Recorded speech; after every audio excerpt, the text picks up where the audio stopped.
I'm Kevin McSweeney. I'm the owner of Five Freedoms Dairy. We focus on animal welfare, so I'm a veterinarian and have been in the dairy industry all my life. I had a practice dealing with some of the biggest and quote-unquote best dairies in the country and the world. It was during that I really became disillusioned with the trajectory of the dairy industry and how cows were treated. So I started Five Freedoms as kind of a counter to the industry and to try to educate people through farmers markets mainly into the realities of the dairy industry and to try to improve cows' lives. Primarily, it starts with leaving the calves with their mothers after birth.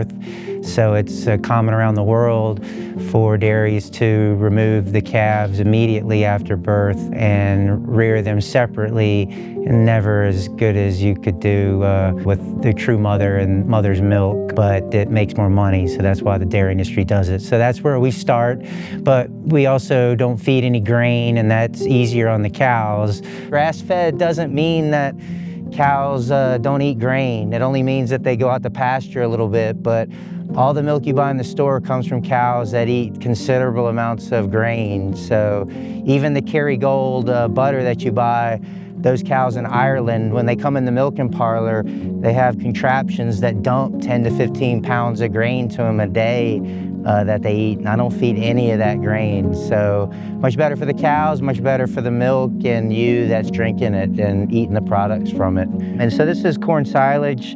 You can see it's mostly there. You can see the stalk and parts of the leaves, and down there's little tiny bits of the grain, but it's the same as cows. You'll see when out here grazing on this pasture, some of these grasses have seed heads, and the cow's eating that, and that's a little bit, of what this grain is, but more natural, the whole plant together and not just these selected out and concentrated for the energy to maximize milk production, and it's hard on the cow and changes your milk. This doesn't.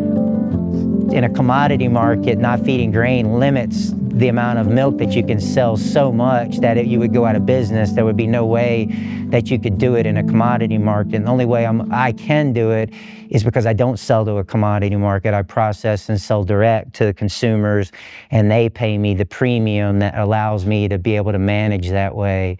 You can see how natural it is for them. All of them, are out there chomping away. It's pretty innate in them to do that. So it's something that, I feel bad about how many cows are deprived of that around the country. It's really at their telos as far as at their core of being to graze, I think. So I'm glad that these girls are able to live that life now. I often say I don't think there's any industry that misrepresents the true realities of their production than the dairy industry. The dairy industry is really good at marketing. If you remember years ago, the California Happy Cow ad campaign, or the Got Milk or different things, but the California Happy Cow in particular, none of those scenes that they depicted were the realities of what cows live in California. So it's a very cold, sterile life for a lot of cows on dairies nowadays. They live on concrete, they live under roofs, they don't experience sun, they never get out to pasture.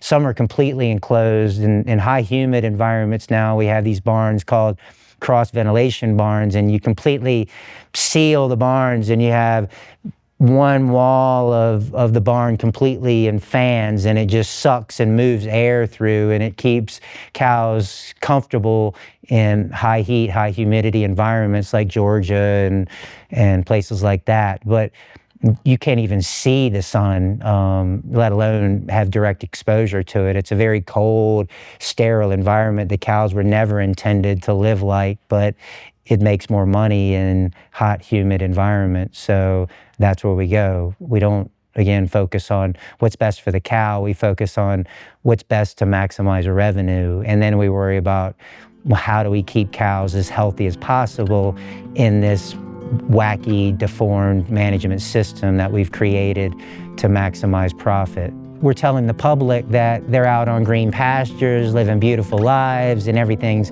perfect, and that's not what they're living. And so I think the public has a right to know how the animals are treated that are producing the food they consume. Especially as a veterinarian, going on multiple different farms and seeing differences and different outcomes, it was hard to witness it and know it could be done better. And so the industry is really good at just telling a different reality than what exists. The individual cow really has no advocate. Our cows, there's not the pressure on cows. They don't live on concrete, they live outside, exposure to the sun, and they live much longer lives than you find the average dairy cow in the US. Right now I've got several cows that turn 10 this year and one cow that turns 11, cows that are actually retired on the farm. Ghost is one of my favorites who will be 10 years old here next month. And she's retired. She no longer makes quality milk, but also her udder gets too big now, so it's kind of life-threatening for her to have another baby. So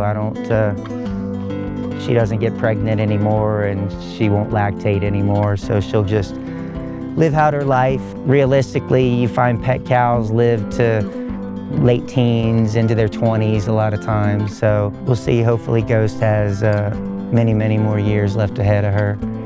I'm more optimistic about change than I would have been, I think, 30, 40 years ago. So when I was a kid, the resistance to change came from farmers that didn't want to change because their father did it that way and their grandfather did it that way, and I know better than you, and you can't tell me what to do.